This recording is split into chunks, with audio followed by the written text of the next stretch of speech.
pada pertemuan kali ini kita akan masuk ke materi yang selanjutnya, yaitu mengenai virus ya. Oke, pada bagian virus ini kita akan masuk ke submateri yang pertama, yaitu mengenai struktur dan klasifikasinya. Nah, namun sebelum kita masuk ke materi jauh lebih dalam ya, di bagian virus ini masih banyak ilmuwan yang masih memperdebatkan gitu ya. Virus ini masuk ke makhluk hidup atau makhluk tak hidup gitu. Walaupun dalam kenyataannya dalam biologi itu batas antara makhluk hidup dan tak hidup itu sudah jarang sekali dibahas gitu ya. Karena kalau kalian tanyakan ke orang tua kalian misalnya, orang tua kalian itu dulu ada belajar biologi nggak sih Pak atau Ibu gitu ya. Tentunya ibu kalian pasti ataupun bapak kalian pasti akan mengatakan dulu nggak ada belajar biologi, tapi adanya ilmu hayat gitu ya. Nah, dari nama mata pelajaran dari dulu, tentunya kita sudah bisa tahu bahwa yang kita pelajari itu adalah mengenai makhluk hidup seperti itu. Namun hingga sekarang virus itu masih diperdebatkan gitu ya. Dia masuk makhluk hidup atau tak hidup. Maka dari itu pada video ini Bapak akan membagi menjadi dua kelompok gitu ya. Artinya virus masuk ke kelompok hidup ataupun virus masuk ke kelompok tak hidup. Namun di sini kita akan membaginya menjadi beberapa indikator seperti itu yang mengatakan virus itu masuk hidup atau masuk ke tak hidup seperti itu. Oke, kita langsung aja masuk ke pembahasannya.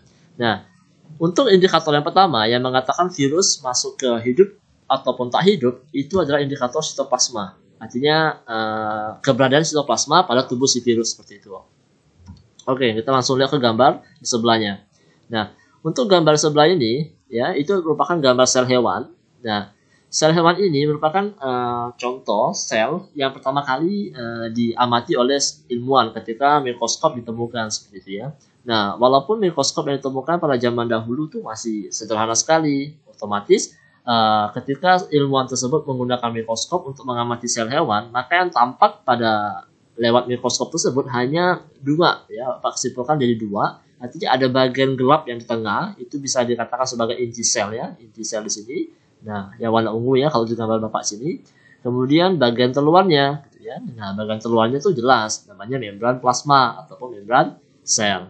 Nah, lalu sitoplasmanya yang mana sih? Gitu. Nah, dulu sebutannya masih protoplasma gitu ya. Protoplasma itu dibagi menjadi dua nanti. Ada nukleoplasma, artinya cairan sel yang ada di dalam inti sel di sini ya. Artinya ini kan warna ungu nih. Nah, di dalam itu ada cairan juga. Nah, itu namanya cairan inti ataupun nukleoplasma. Kemudian yang kedua, itu cairan yang di luar nih, yang mengisi ruang-ruang antar sel ini. Ini kan ada kayak rongga-rongga nih yang nggak terisi oleh organel. Nah, itu diisi oleh cairan, namanya sitoplasma. Seperti itu. Nah, berdasarkan dua indikator tadi, sitoplasma dan nukleoplasma, si virus itu nggak punya. Gitu. Otomatis, dia dikategorikan tak hidup. Nah, untuk saat ini skornya masih 1-0 gitu ya. Menang si virus untuk yang tak hidup. Kemudian kita lanjut ke indikator yang kedua, yaitu mengenai materi genetik. Nah, materi genetik itu letaknya di mana gitu ya. Walaupun ini nanti materinya itu kita pelajari di kelas 12. Sebenarnya pun kalian kelas 9 itu sudah belajar ya. Jangan bohong gitu ya. Oke, lanjut. Nah, untuk materi genetik, setiap makhluk hidup itu pasti punya gitu ya, materi genetik ya. Dari dia hewan, tumbuhan, rumput laut atau alga, fungi gitu ya. Bahkan yang si virus ini pun dia tentunya juga punya materi genetik. Ya. Nah, materi genetik itu untuk sel hewan itu letaknya di tengah sini, ya di nukleusnya, di inti sel. Nah, kalau kalian lihat di dalam gambar inti sel ini, itu kayak ada benang-benang serabut nih, ya. Nah, itu sebenarnya adalah benang-benang kromatin. Ketika dia memadat, maka dia akan membentuk satu kromosom seperti ini. Ya, yang kalian lihat di gambar berbentuk seperti huruf X nih, ini namanya kromosom. Nah, jika kromosom ini adalah kan tadi aku bilang ada benang-benang yang serabut seperti ini, ketika dia kusut ataupun memadat, dia bentuknya seperti ini. Nah, ketika kita bentangkan, maka dia akan membentuk satu benang. Ya, benang ini nih. Di dalam benang ini terdapat materi genetik, namanya DNA. Jika bentuk untaian tadi itu dua helai seperti ini, ataupun double helix, maka itu kita sebut sebagai DNA. Ya, di DNA inilah terdapat suatu gen. Jika ada satu saja untaiannya, maka kita sebut sebagai RNA. Nah, DNA inilah yang dikategorikan sebagai materi genetik. Makanya sih dapat katakan DNA atau RNA. Tuh. Nah, gen ini berfungsi sebagai unit untuk pewarisan sifat. Maka dari itu kalau kalian lihat ke kedua orang tua kalian, kok mukanya kok mirip seperti saya sih? Ya iya, karena kalian tuh memiliki DNA sebagai unit pewarisan sifat. Seperti itu ya. Walaupun nggak mirip-mirip amat sebenarnya ya. Oke, tapi itu ada lah. Membuktikan kalian tuh anaknya. Seperti itu ya. Nah, sampai di sini, maka skornya adalah 1-1. Virus hidup dan tak hidup satu sama ya skornya. Lanjut, kita masuk ke indikator yang ketiga, yaitu mengenai metabolisme.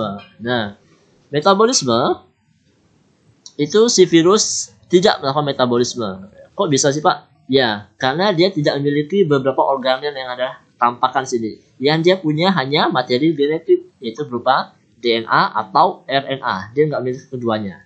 Nah, kalau kayak sel hewannya kan contohnya nih memiliki ini nih mitokondria ya, mitokondria. Nah, mitokondria ini sebagai tempat untuk metabolisme si sel hewan. Kalau nanti kalian lihat di contoh tempat lain, misalnya sel tumbuhan, itu dia memiliki kloroplas gitu ya, untuk dia melakukan metabolisme, untuk fotosintesis gitu ya. Nah, si virus itu tidak memiliki organel. Kenapa? Dia cuma memiliki materi genetik, yaitu DNA atau RNA. Dia tidak bisa melakukan metabolisme jenis katabolisme. Dia pun tidak bisa melakukan metabolisme jenis anabolisme, ataupun dia membentuk dari senyawa yang kecil jadi senyawa yang besar seperti itu ya. Oke. Jadi si virus itu tidak melakukan metabolisme gitu, ya.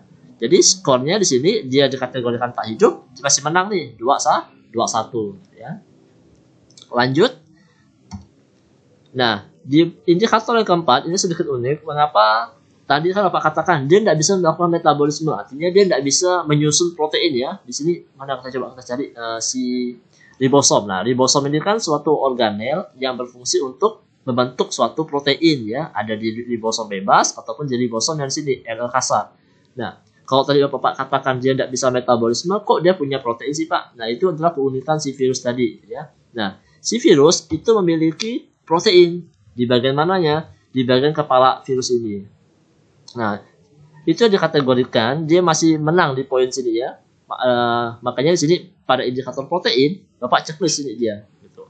Kenapa? Di bagian kepala virus ini dia memiliki suatu senyawa protein yang kita akan namakan sebagai kapsid. Di mana kapsid tadi kapsid ya. Kapsid tadi tersusun oleh beberapa kapsomer. Artinya kapsomer membentuk suatu kapsid. Nah, kapsid tadi itu sebagai senyawa protein. Nah, itulah suatu ciri yang khas dari si virus tadi. Nah, di dalam kepala virus tadi, dalam kapsidnya terdapatlah materi genetik gitu ya, DNA atau RNA. Itu sebabnya dia hanya memiliki satu materi genetik ya. Jadi dia tidak punya organel mitokondria, nggak punya RNA kasar, nggak punya badan Golgi, ya, peroksisom apalagi itu dia tidak punya. Yang dia punya di dalam tubuhnya cuman materi genetik. Nah, untuk protein dia menang di sini. Nah, sampai sini skornya sama 2-2. Ada perpanjangan waktu enggak, Pak? Ada gitu ya, kayak main bola seperti ya. Oke. Kita masuk ke perpanjangan waktu gitu ya. Nah, perpanjangan waktunya adalah indikator mengenai reproduksi. Oke. Nah, si virus itu bisa melakukan reproduksi. Namun, reproduksi si virus itu membutuhkan suatu inang gitu ya. Artinya nanti si virus ini harus menginfeksi suatu inang untuk menjadi tempat dia untuk bereproduksi. Jadi dia nanti akan masuk ke dalam tubuh si sel hewan ini misalnya, nanti dia akan menginfeksi si sel hewan dan nanti dia akan merakit tubuh dia nanti ya. Ketika di dalam tubuh sel hewan ini sudah terakit tubuh si virus, maka dia akan keluar. Otomatis di sini untuk reproduksi dia Bapak checklist di bagian hidup. Karena apa? Si virus bisa bereproduksi. Gitu.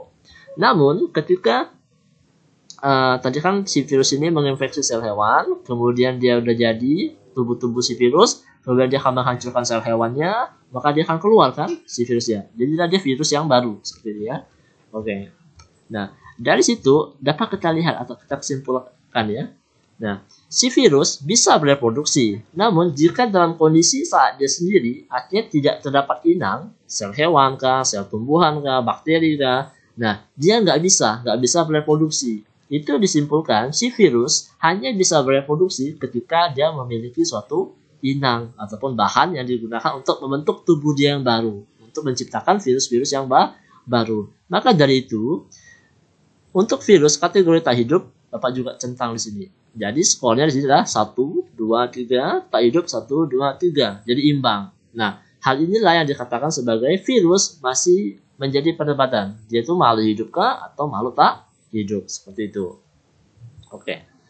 Sampai di sini ya. Sip. Nanti kita akan lanjutkan di bagian video selanjutnya ya.